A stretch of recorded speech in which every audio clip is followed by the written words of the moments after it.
Nós estamos em julho de 2022. Há algumas semanas ou meses atrás, nós estávamos comemorando o início do ano, e agora já está no meio do ano. E aquilo que a gente programou para fazer no ano 2022, nós já começamos a programar o que nós vamos fazer no ano 2023. Então, está corrido, muito corrido. Eu costumo dizer que, às vezes, as pessoas perguntam, como é que está a agenda, como é que está isso? Eu falo, minha mente correu uma maratona já, né? Dependendo da hora do dia que você conversa comigo, a minha mente já fez umas 7 maratonas. Eu ainda estou parado no lugar, mas a minha mente já foi e voltou. E isso é uma característica que nós estamos vivendo nesse tempo, né? E eu, nesta noite, através também de oração e busca da palavra durante a semana, Deus me levou até esse texto em Apocalipse 3. Nós vamos ler o capítulo 3, a partir do versículo 14. Então, eu peço que os irmãos estejam abrindo a sua Bíblia, ou ligando a sua Bíblia, né? Em Apocalipse, capítulo 3, a partir do verso 14. Mesmo assentados, mas com o nosso coração em reverência à palavra do Senhor, que diz assim: Ao anjo da igreja em Laodiceia, escreva: essas são as palavras do Amém, a testemunha fiel e verdadeira, o soberano da criação de Deus. Conheço as suas obras, sei que você não é frio e nem quente. Melhor seria que você fosse frio ou quente. Assim, porque você é morno, não é frio e nem quente, estou a ponto de vomitá-lo da minha boca. Você diz, estou rico, adquiri riquezas e não preciso de nada. Não reconhece, porém, que é miserável, digno de compaixão, pobre, cego e que está nu? Dou este conselho: compre de mim ouro refinado no fogo, e você se tornará rico. Compre roupas brancas e vista-se para cobrir sua vergonhosa nudez. E compre colírio para ungir os seus olhos e poder enxergar. Repreendo e disciplino aquele que eu amo. Por isso, seja diligente e arrependa-se. Versículo 20. Eis que estou à porta e bato. Se alguém ouvir a minha voz e abrir a porta, entrarei e cearei com ele e ele comigo. Pai, acabamos de ler uma porção da Tua palavra.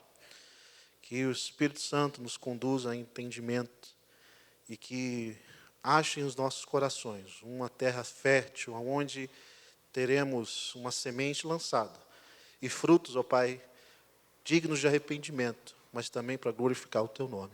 Em nome de Jesus. Amém. Quando criança, eu frequentava a igreja junto com meus pais.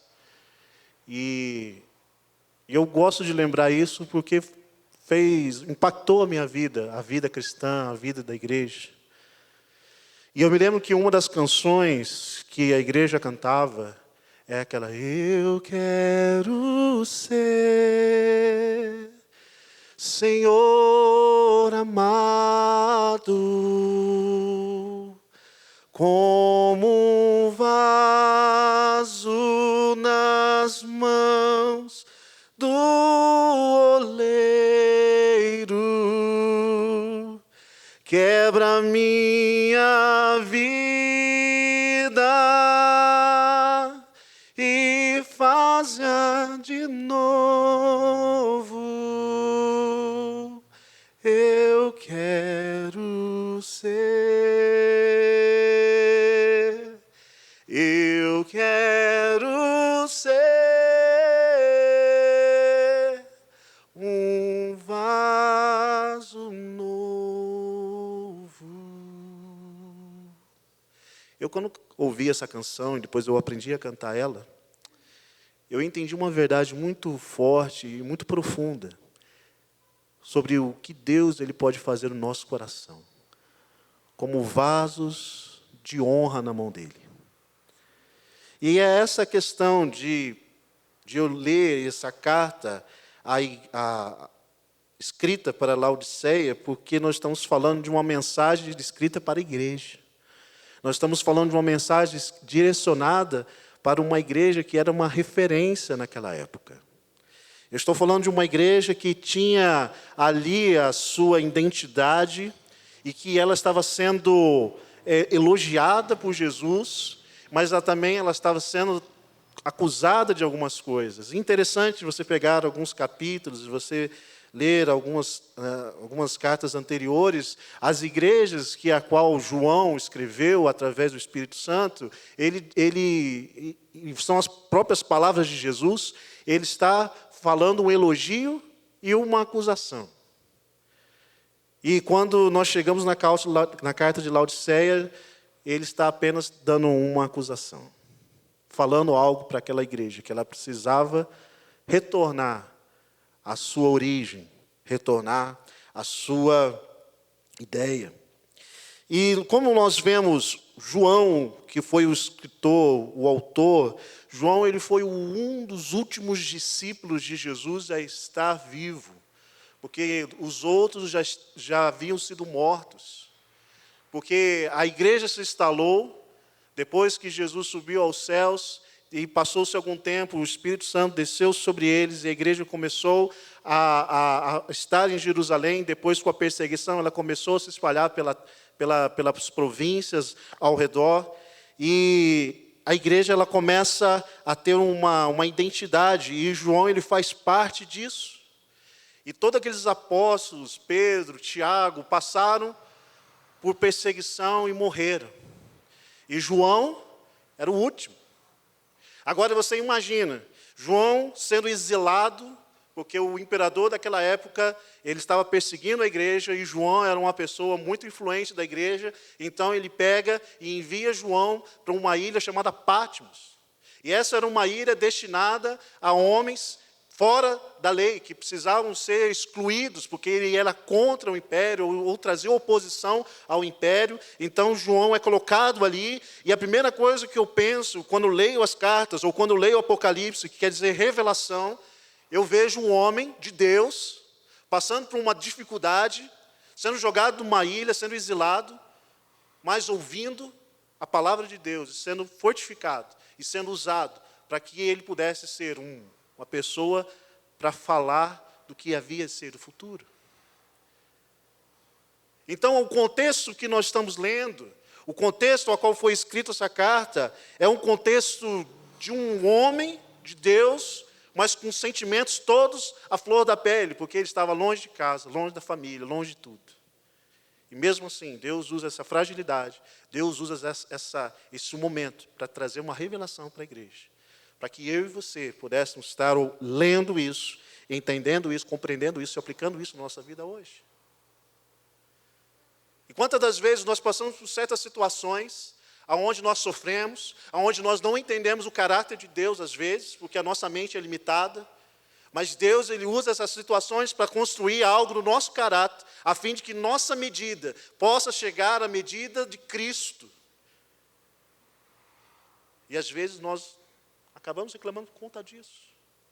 Mas eu quero trazer para vocês como eu estudei, foi impactado pela vida de João.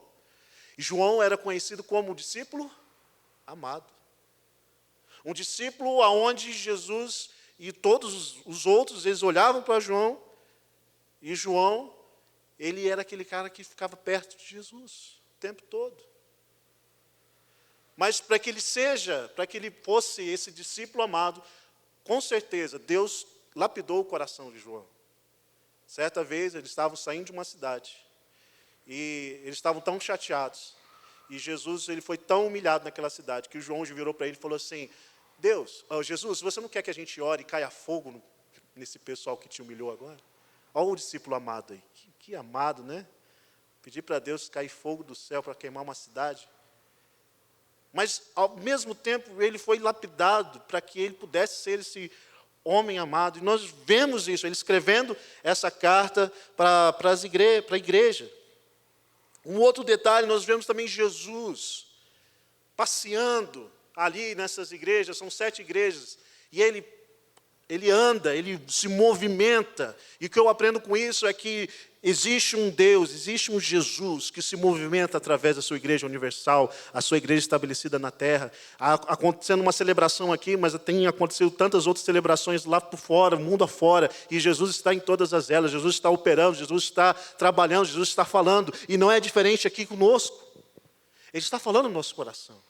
A partir do momento que nós abrimos os nossos olhos, levantamos a nossa cama, já acontece algo. A Bíblia fala que as misericórdias do Senhor se renovam todas as manhãs. Então é um desafio nosso, todos os dias, ouvir a voz de Deus. Mas uma outra coisa que eu vejo nesse texto é que essa cidade Laodiceia, ela foi construída, ela foi fortalecida e ela se tornou um grande centro empresarial. Ela se tornou um centro comercial, um centro financeiro muito forte, muito grande. E por ela estar em uma das rotas de grande influência daquela região, ela se tornou rica e próspera por causa disso. Por causa do câmbio, por causa das relações financeiras. Uma outra coisa que essa cidade tinha, ela tinha uma indústria têxtil muito forte também. E um tecido produzido que era muito fino, que era muito caro. E que as pessoas iam até lá por causa desse tecido, por causa que era muito importante. Uma outra coisa nessa cidade que tinha também, ela produzia um colírio que era fundamental para pessoas serem curadas. E, além disso, ela ficava numa região que ela não tinha acesso à água potável. Ela ficava numa região que, do lado, era uma cidade chamada Hierápolis, que era conhecida como uma cidade de águas termais, de águas quentes, onde as pessoas iam para se banhar, passar um tempo ali de refrigério. E também ela ficava perto de uma outra cidade chamada Colossos, que era uma cidade também conhecida por suas águas geladas, suas águas frescas, suas águas boas para beber. Então, o que eles fizeram? Eles canalizaram essas águas para a cidade de Laodiceia. Então, há um contexto nessa igreja, há um contexto nessa passagem, e Jesus ele usa dessas informações para poder falar a esta igreja, para poder conduzir a esta igreja ao arrependimento. E como um alerta para nós, eu quero trazer para nós essa noite, como igreja, nós não devemos esquecer alguns pontos que eu quero tratar aqui essa noite. Nós não devemos esquecer que, como igreja, nós somos chamados para sermos filhos de Deus. Em João 1,17, ele fala o seguinte: e ele veio para os seus, mas os seus não o receberam, mas deu-lhes o poder de serem chamados filhos de Deus. Então, quando nós aceitamos o sacrifício de Jesus, quando nós entendemos que Ele veio para morrer por nós, mas não só isso, mas para dar salvação, mas não só isso, para que nós pudéssemos ser ligados a Deus, nós recebemos esse chamado de sermos filhos dEle. E que eu quero deixar para nós nesta noite é que eu e você temos um chamado. E qual é esse chamado? É ser filho de Deus. Hoje pela manhã eu contei uma história, eu quero contar essa história novamente. Eu tinha mais ou menos uns meus 7, 6 anos de idade. Essa história aconteceu no ano de 94. O ano de 94 foi muito bom para nós brasileiros, né? Ganhamos a Copa do Mundo. Nossa, que ano, né? Quem viveu esse ano foi um ano de glória para nós. E naquela época era muito gostoso, porque meu pai trabalhava numa empresa multinacional, e essa empresa, no final do ano, ela fazia uma festa. E essa festa era boa, né? Porque, além de ter comida, e eu gostava de comer bastante, tinha os presentes, né? A gente ganhava presente dessa firma. Então, quando chegou no final do ano, eu já tinha ganhado a Copa do Mundo. Nós estávamos lá na festa e, de repente, começou ali o momento de entregar os presentes.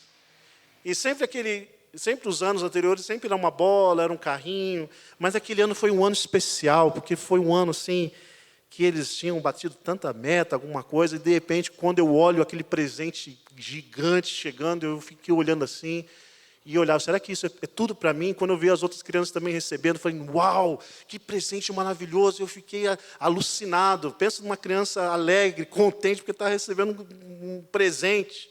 Nem sabia o que era. E, de repente, quando eu abri aquele pacote, era uma carreta, a Mercedes-Benz. Nossa, que coisa linda. Só faltava ligar aquela carreta. E eu ficava olhando aquela carreta, eu ficava alucinado. Eu falei, nossa, que carreta linda. E eu abraçava aquele presente, fui para casa, eu fiquei sonhando com aquela carreta, eu ficava olhando aquilo, venerando aquilo. E passou-se alguns dias e alguns meses, eu ficava olhando, nossa, eu nem tirei do plástico, estava tudo bonitinho. Né? Uma criança de 7 anos, ela queria arrancar aquele negócio, queria brincar, mas eu ficava olhando aquilo, falei, que carreta linda. E eu fiquei olhando para aquilo, e eu falei assim, um dia eu vou ter que brincar com essa carreta. E passou-se alguns dias. Eu estava na escola e aquele dia eu decidi, não, hoje eu vou brincar com a minha carreta.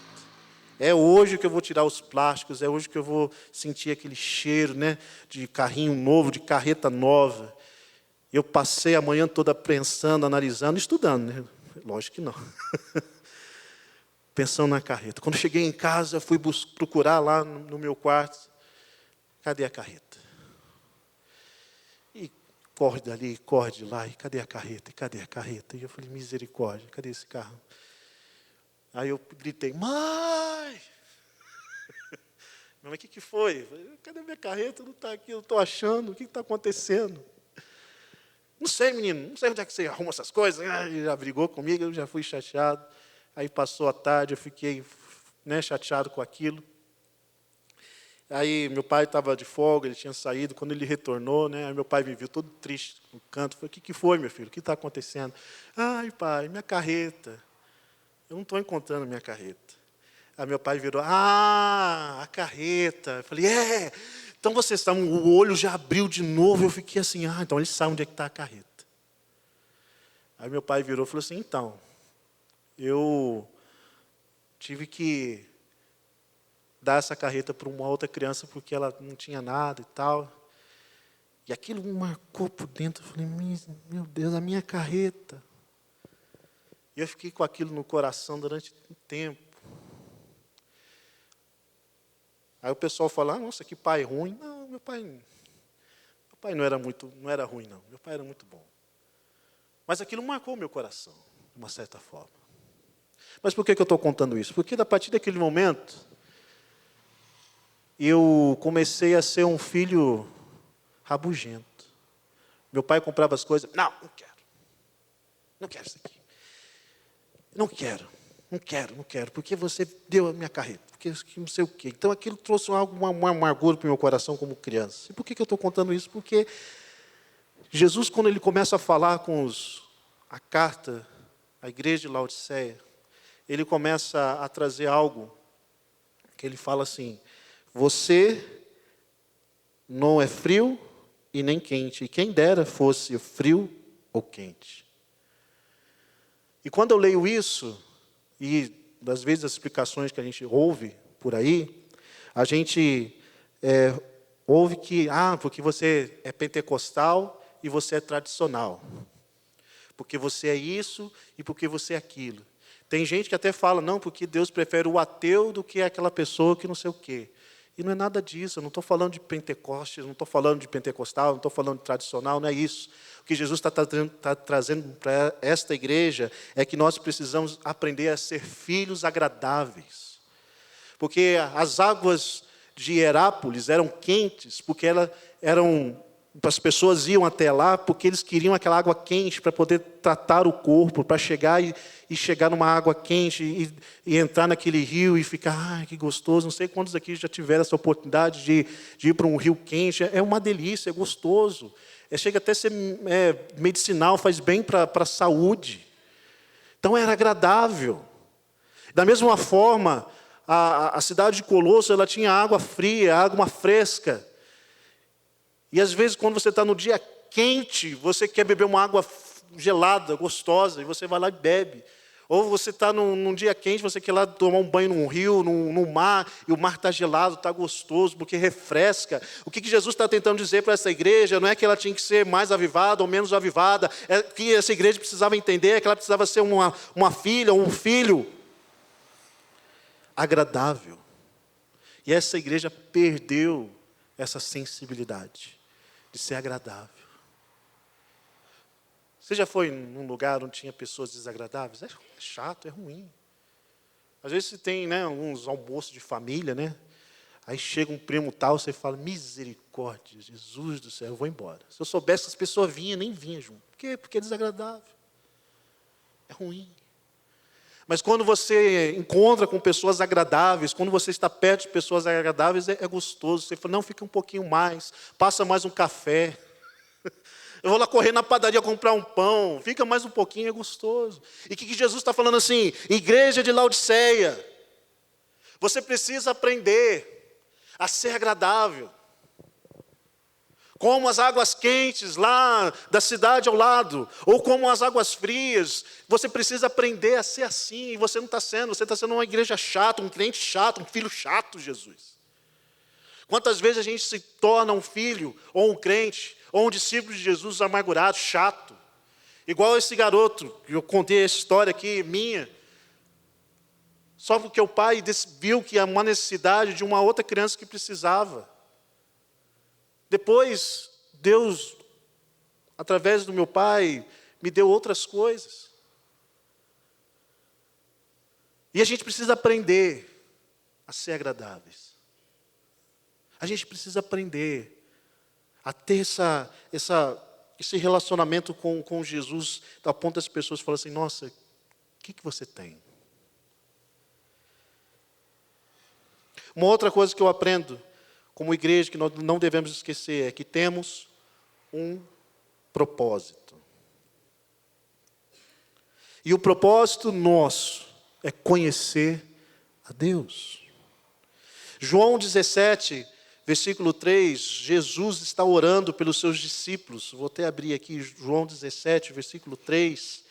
E é a oração que Jesus faz para que os seus discípulos devem ser alcançados pela graça de Deus. Então ele fala assim, esta é a vida eterna, que te conheçam o único Deus verdadeiro, e a minha, Jesus, a quem enviastes. Então, o nosso propósito como igreja, como filhos de Deus, é conhecer a Deus. Essa igreja em Laodiceia, ela tinha um grande problema. No versículo 17, ela fala, eu adquiri, eu tenho grandes riquezas. Eu não preciso mais de nada. E Jesus está combatendo essa igreja, falando assim, vocês precisam ser dependentes de Deus.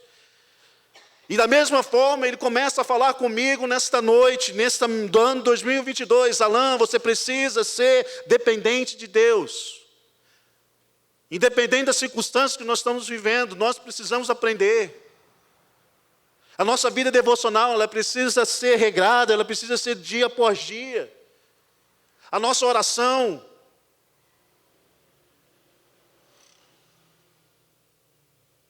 E nós só aprendemos assim quando nós nós aprendemos isso quando nós caminhamos com Deus. Tinha um acampamento que eu ia, né? A cada momento eu sinto a presença do Senhor. A cada momento eu sinto a presença do Senhor. Ao deitar, ao levantar, ao dormir, ao despertar e andando pelo... Eu não vou fazer vocês dançar aqui, não, tá bom? Mas eu estou lembrando de algumas coisas que foram marcadas na minha cabeça, na minha mente, na minha caminhada com Deus. E a gente precisa aprender a ser dependentes de Deus. Como filhos que somos, amados, queridos. Certa vez eu estava ouvindo uma pregação do pastor Luiz, e ele disse que ele estava na casa dele, os filhos estavam todos em volta da mesa, eles estavam brigando entre si, quem que era o mais predileto? O pai, ele prefere mais o fulano de tal, não sei o quê, começou a brigar entre eles lá. Aí chegaram para o pai e falaram assim, pai, e aí, quem que é o mais predileto? É o fulano de tal, né? Aí ele, não, todos são prediletos, né? Todos são amados. Não, mas Tem um que você prefere. Ele falou, não. Aí falou assim, ó, eu dou o mesmo amor para todos. Porém, começaram a brigar, né? Porém, um de vocês recebe mais esse amor. Não porque eu estou dando a mais, é porque acredita mais. E o que eu aprendo com isso é que Deus nele não tem filhos prediletos. Não tem. Deus tem filhos dedicados. Deus tem filhos dedicados que estão ali, dia após dia, perseverando na palavra, perseverando em oração. Quando Jesus subiu aos céus, ele fala assim, ó, ficai em Jerusalém até que seja revestido do alto. E diz que havia uma grande concentração de irmãos naquele lugar.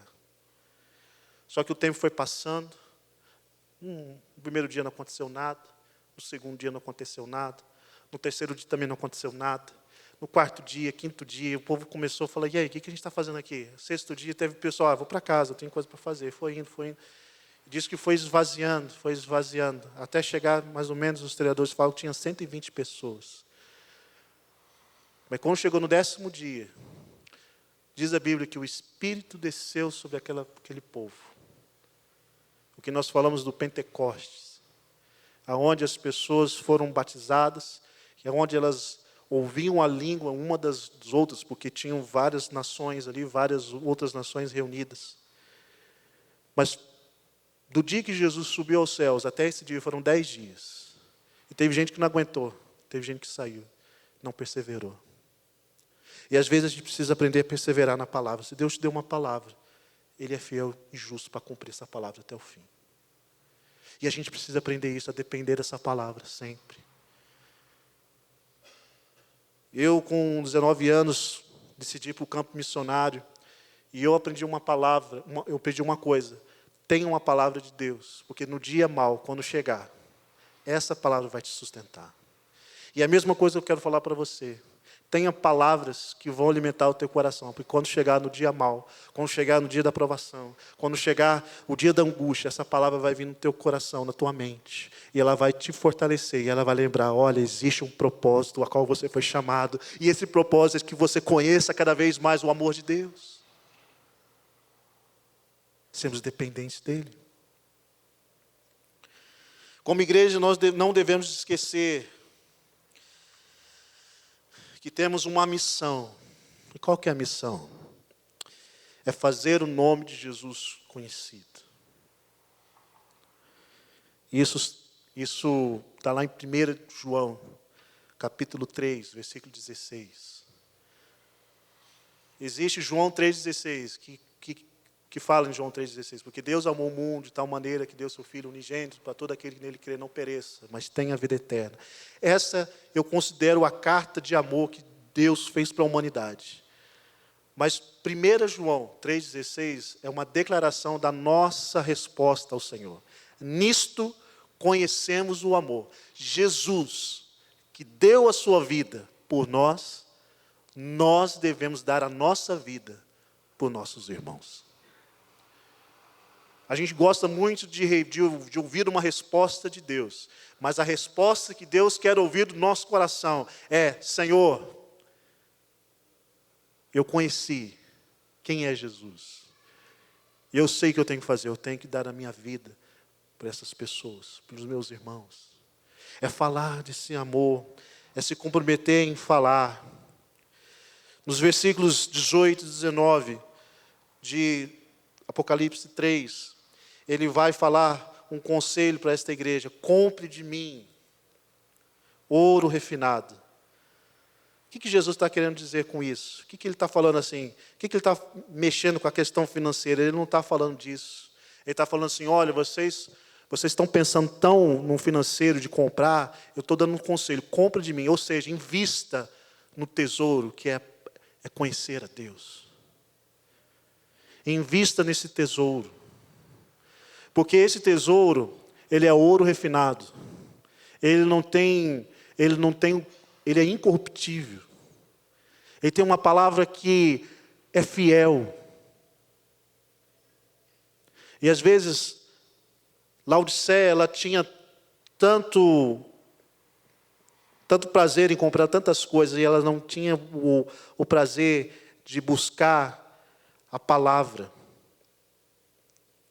E a gente precisa aprender a investir em buscar a palavra todos os dias. Um outro conselho que ele fala, eu quero que você compre também roupas brancas e vistas para cobrir a sua vergonhosa nudez. O que Jesus está falando com isso? Invista em santidade. Essa palavra hoje, santidade, ela não é muito falada nas nossas igrejas.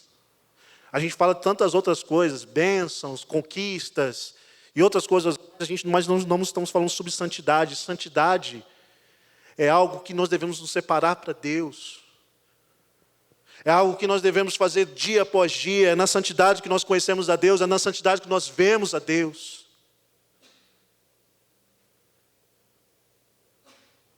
Às vezes a gente precisa aprender que o não, ele tem que ser diário para nossas vidas, porque amanhã você vai receber uma proposta de Satanás, para que você possa vir a deixar a verdade de Jesus.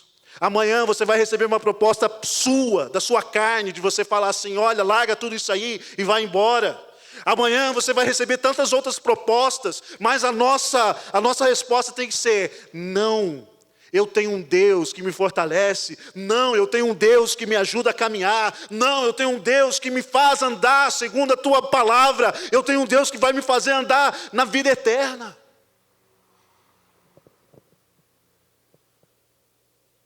Santidade. A gente esqueceu disso. Jesus está falando, invista na santidade, invista nestas coisas. Outra coisa que ele fala, invista também em colírio, na unção. Eu frequentei a igreja desde criança. Eu passei por vários pastores, né? Então tinha uns pastores que falavam, você tem que buscar a unção de Deus, buscar a unção de Deus. Eu, tá bom, vamos buscar, e busca daqui, busca de lá, faz aquilo, e outra coisa. Aí mudava o pastor, não, você tem que buscar a unção de Deus. Eu ficava olhando assim, mas o que é a unção de Deus? Eu estou buscando, estou fazendo. Aí teve um outro que chegou que falou assim, você tem que buscar a unção de Deus, mas eu tenho buscado. Ah, então, você só falta uma palavra. O que foi? Uns são e outros não são. Aí depois eu fui compreender que a unção de Deus, quando nós buscamos a unção de Deus, ela nos preenche. A presença de Deus, ela nos faz preencher o nosso coração.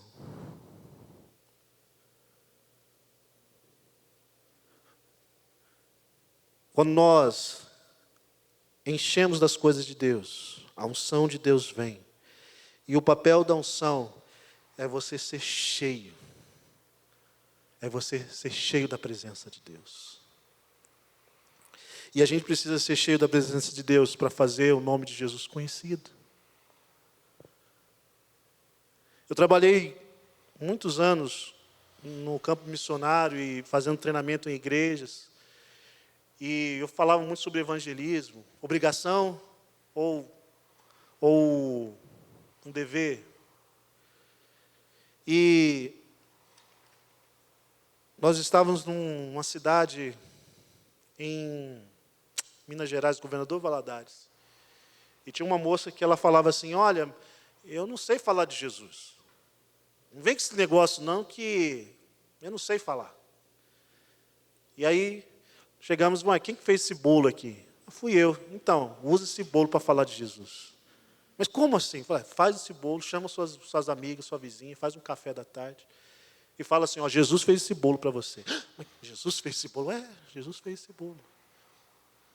E aquela moça pegou essa palavra com tanta ousadia, ela começou a fazer isso.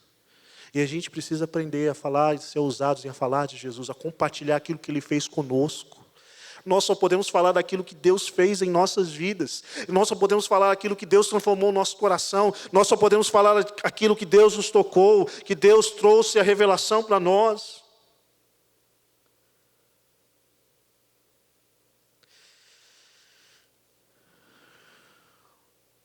A unção e a presença de Deus, ela abre os nossos olhos. Nós cantamos aqui, abre os olhos do meu coração.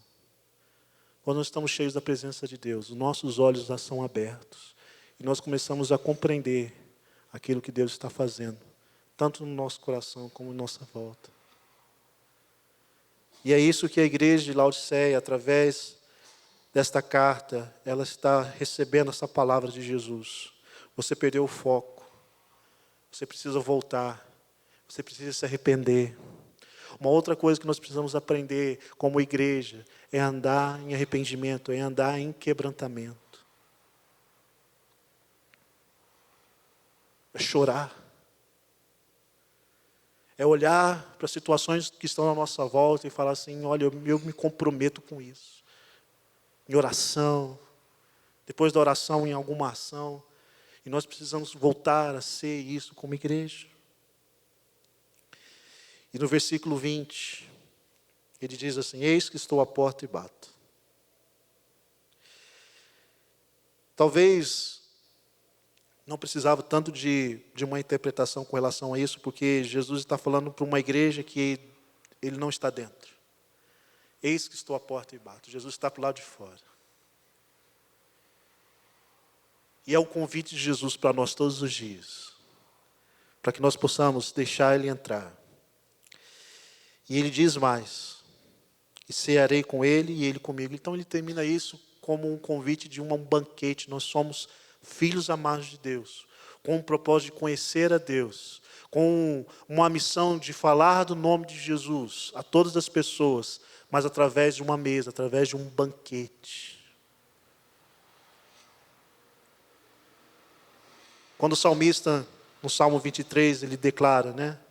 Preparai uma mesa perante mim na presença dos meus adversários. Não é aquela música que a gente ouve por aí. Quem te viu passar na prova não te ajudou. Não é essa música, não é isso. O salmista está dizendo assim, ele está entendendo que Jesus ia preparar uma mesa perante os adversários para que haja reconciliação. Porque talvez a nossa cabeça ocidental aqui nós não entendamos, ou nós não entendemos o poder do que a mesa ela pode fazer. Quando nós estamos sentados à mesa, nós criamos, nós fortalecemos a aliança que nós temos com as pessoas. E nós precisamos aprender isso.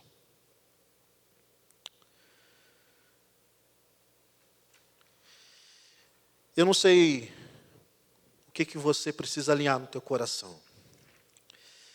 Eu não sei se você precisa entender que você foi chamado por Deus para ser filho, ou se você foi chamado, ou se você precisa entender a questão do seu propósito, que é conhecer a Deus, ou se você precisa falar mais de Jesus. Eu não sei. Mas uma coisa, eu tenho uma convicção que Deus colocou no meu coração durante essa semana, é que você ouça essa voz e que você saiba discernir que você foi chamado para ser filho, que você foi chamado por um propósito e que você foi chamado por uma missão.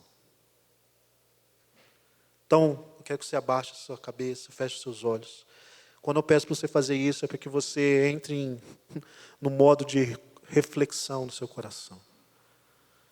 Para que você entenda aonde essa palavra falou com você. Aonde ela se encaixa. Aonde o Espírito Santo quer tratar no seu coração.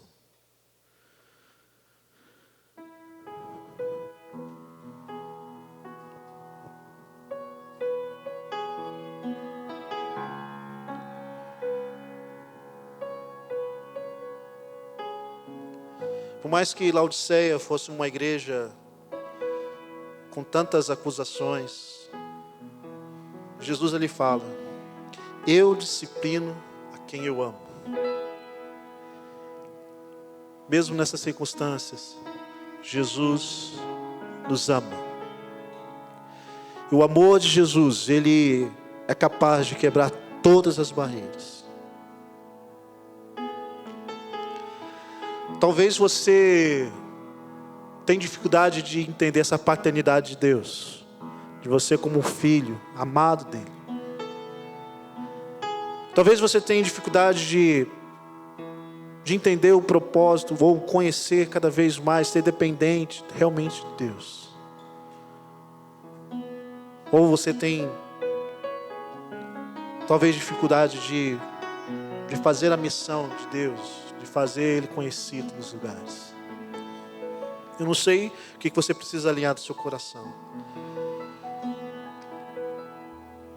mas que haja uma convicção nesta noite.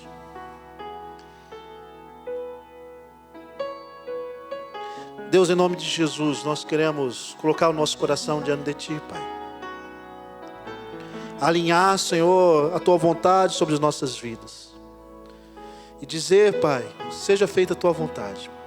Nos mostra, Senhor, aonde nós estamos falhando, ou aonde nós não conseguimos entender. Ou que o Senhor nos aprofunde cada vez mais nessa questão de sermos filhos de Ti. Nos aprofunde cada vez mais em conhecer ao Senhor. Mesmo na angústia, mesmo no sofrimento, mesmo na dor, nós queremos conhecer e permanecer naquilo que o Senhor há de falar conosco. E falar, Senhor, do Teu Filho, daquilo que Ele fez por nós. Não somente a morte de cruz, mas também aquilo que Ele restaurou, aquilo que Ele avivou dentro de nós.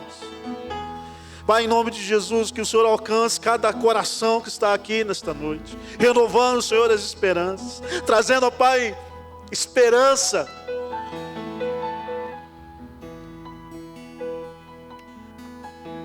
Em nome de Jesus, que possamos ser filhos agradáveis diante do Senhor. Em nome de Jesus.